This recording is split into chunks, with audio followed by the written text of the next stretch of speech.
People have thought for hundreds of years that witches did work for the devil. ThoughtCo says that witches are talked about in the Hebrew scriptures, books of Exodus and Deuteronomy, and the Talmud. Around the 10th century, people didn't hate witches as much, but by 1258, Pope Alexander IV had started a full-on campaign against them. It was also not something to laugh about. There is no clear answer to the question of how many men and women were killed, but records show that about 12,000 were. Most historians believe the number was between 40,000 and 100,000. That's a lot of evil and bad stuff. Johannes Kepler had to save his mother. When NASA starts calling things after you, you know you've done a good job. You know about Johannes Kepler's work. He came up with the right ideas about how planets move and how to make things bigger. He came up with calculus. He probably feels bad about it now. Figured out how reflections work and made binoculars work. It's crazy to think about what else he could have done if he hadn't taken time off to defend his mother against witchcraft charges. Ulinka Rublak, a professor at Cambridge, has put together a full timeline of what happened to Katherina Kepler, a widow who was 68 years old and was first charged of witchcraft in 1615. Neighbors said she was to blame for a woman's long-term illness and a 12-year-old girl's finger becoming paralyzed. The trial that lasted 6 years began when they said she could change into a cat and killed animals. Along with his family, Kepler quit school in 1620, moved from Austria to Germany, and became his mother's lawyer.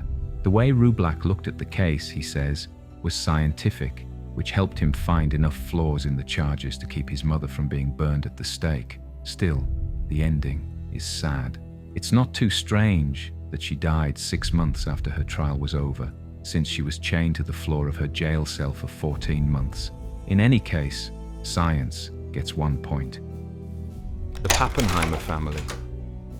People really did believe in witches, and in at least one case, charges were made to get someone elected.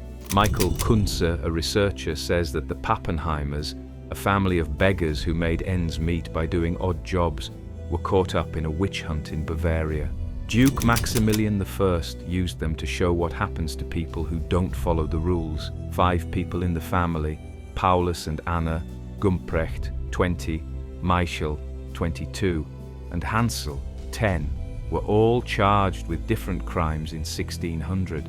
According to the New York Times, Kunze also says that Hansel started to talk, and what he said turned into witchcraft. In the end, the Papenheimer parents admitted to many things, such as flying and biting a communion host so hard that it bled. That's what torture does to a person. Investigators even said they found potions made from the crushed remains of fingers that had been cut off of unborn babies. This is because a good story always works in court. They were, of course, found guilty, and their deaths were nothing less than horrifying. Little Hansel had to watch as his mother's breasts were ripped off and put into his brothers' mouths. Then they were led to the place where the bodies were burning. Of those people, Hansel was the only one who wasn't tied to a stake and burned alive. His father was broken on the wheel and stuck on a stick. A few months later, Hansel was put to death. The Swiss witch and the would-be storm. Not much was needed to say that a woman was a witch. One popular accusation came from the idea that witches could change the weather. In the 1480s, a woman named Ruchellerin was accused of being a witch based on this idea.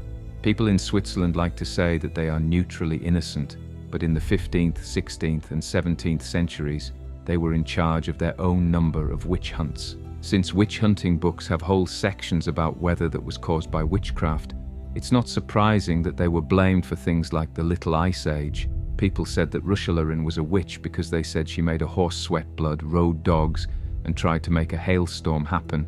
It is important to note that there was no real hailstorm. The locals must have rung some church bells and stopped her evil plans. But her neighbors were happy to say she was a witch. She was sent out of her Swiss town of Ryden because she never admitted what she did. She was never seen again after that. Child gets 6 people executed, lives happily ever after. The idea that everyone gets what they deserve is something we all want to believe in. It's possible for fate to get busy and forget about some people. Scotland magazine tells the story of Christian Shaw, an 11-year-old girl who caught the family maid drinking milk without permission, which is a very bad thing to do. The little girl told, and it was said that the maid cursed with the devil's name. The girl started having fits right away. She ran around the room and coughed up everything from eggshells to hot coals. It is said the girl was told to name the people who were hurting her, and she named 21 men, women, and children. The maid who drank milk was one of 5 women and 3 men who were found guilty at the end of the trial. One of the guys killed himself in his cell, and the others were put to death, and all based on what a moody little girl said. She must have known what was coming, right? After a short marriage, Shaw joined forces with the wife of the judge who had heard her witch trial. They got together and started the Bagarran Thread Company with money they had saved up. The BBC says they stole technology from Holland and brought it back to England illegally. This company became the main source of income for the town of Paisley. She got married again, made a lot of money, and forgot about her bad luck. Trevis executes the witch judge. Many people think that witches lived all over Europe and that they could be anyone. In the 1580s, the German city of Trier, which is now called Trevis, was full of witches. The devil is a sneaky jerk after all. It looks like 368 witches were put to death over the course of 6 years. This is a huge number of women. Executed Today says that after all the burning and torture, some nearby towns barely had any women left. Some people didn't think there were that many witches around. But you know what happens when you think that way? Carried out. Dietrich Flade was a judge who had to decide how to punish some of the accused witches. Unfortunately for him, he wasn't sure that all of these people should be put to death. Some witches got light terms, while others were let go. It didn't take long for him to get the wrong kind of attention. He was beaten and killed. But George Burr, a professor at Cornell University, says there may have been another reason. Archbishop Flade wanted to get involved in politics and witch hunts, but Flade was in the way. After Flade was killed, more people were put to death in large groups. It's better to be safe than sorry, right? Scottish man insists he's a witch, gets executed. There is some weirdness in every witch's case, but the Scotsman's story about Major Thomas Weir and his sister Grizzle is really weird. Weir was a good person in Edinburgh in the 1600s. He was a former soldier who was very religious and held prayer meetings in his home, until one day he interrupted a service and said he was a witch. Other people in the community tried to persuade him that he had to be wrong, and the doctors who checked him out said he was having some kind of mental problem. Even though no one wanted to charge him, he demanded that they do. He also said that his sister was a witch. She agreed. Without a doubt, they were witches. They both admitted to having an affair with each other, saying that she was marked by the devil and that they had learned witchcraft from their mother. They also said that they often went on carriage rides with the devil. People in Edinburgh felt like they had no choice but to put them on trial, and they were mostly found guilty because they lied on the stand. Grizzle was hung from a tree, and Thomas was burned at the stake. There were more and more reports that they were witches. People who lived nearby said that Thomas's staff could be seen running jobs in town from time to time, and that strange lights and laughter had been seen at their house. The stories came to light after the deaths, though. What the heck? Christian Cadell and the witch prickers. This mark from the devil was a sure sign that someone was a witch. A researcher named S.W. MacDonald said that people from different countries had different ideas about what the devil's mark was, but most agreed that it was some kind of abnormality that wasn't sensitive to pain and wouldn't bleed when pricked with a sharp object. So here comes the witch pricker. So they could find the devil's mark, they had to look at accused witches and prick them with sharp items. Even people who lived at the same time as them thought they were disgusting, and MacDonald says that many people joined the profession because it was fun. There have been times when witch prickers were jailed for torturing people illegally and slandering their reputation. Most of them were men, but one woman thought it was a great job and wanted to join in. The BBC says that Christian Cadell dressed as a guy to strip and shave women before stabbing them with pins that were made just for that purpose. She had a fake name, John Dixon, and had a crazy good income. People didn't pay her much attention until she accused a court messenger of witchcraft. She was later caught, jailed, and proudly said she could read people's minds. No doubt, you think that sounds like witchcraft. In fact, she was accused of it herself, given a transportation term, and sent to Barbados. No one ever heard from her again. Courtroom proves girls are faking. Women get executed anyway. In 1661, Rose Cullender and Amy Denny were women from Bury St. Edmunds. Edmunds, who were accused of witchcraft and put to death. Today says that it all began with a fish. Someone in the town refused to buy one of Denny's fish, and she was heard muttering as she went away. Soon after, the merchant's daughter started having seizures and could not walk. Hurrah! It didn't matter that she was weak and having fits before Denny came over. These kinds of small things are easy to miss. There was also another important piece of information that was missed during the trial. A few other teens in the town said they were cursed too. Some said they had clenched fists that would only open when one of the witches touched them. Cullender had already been accused of witchcraft before the trial, so more charges were brought against her. 2 birds with 1 stone and all that. The women in the village blinded the people who looked like they were victims and touched them. Suddenly their hands opened. Not, "Liar, liar, pants on fire." The locals kept shouting, "She's a witch." The 2 were put to death without admitting, and the trial in general set a standard for the Salem witch trials. In the same way that Bury St. Edmunds believed in spectral evidence, Salem did too.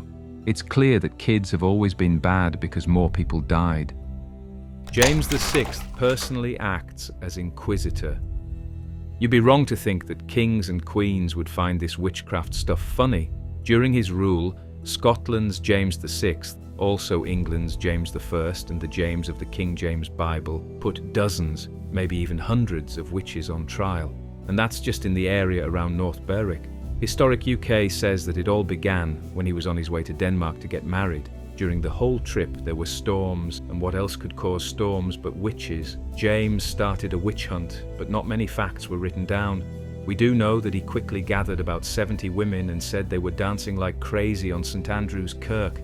The abuse killed a lot of people. According to BBC History magazine, James was so shocked by all the confessions that he chose to keep an eye on the whole thing himself. He called Agnes Sampson to the Holyrood House in Edinburgh.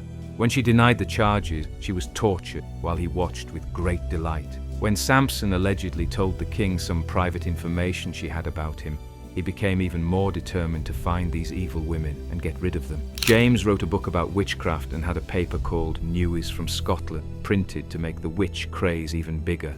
It worked. Scotland put about 4,000 witches to death. Witchcraft in the French court.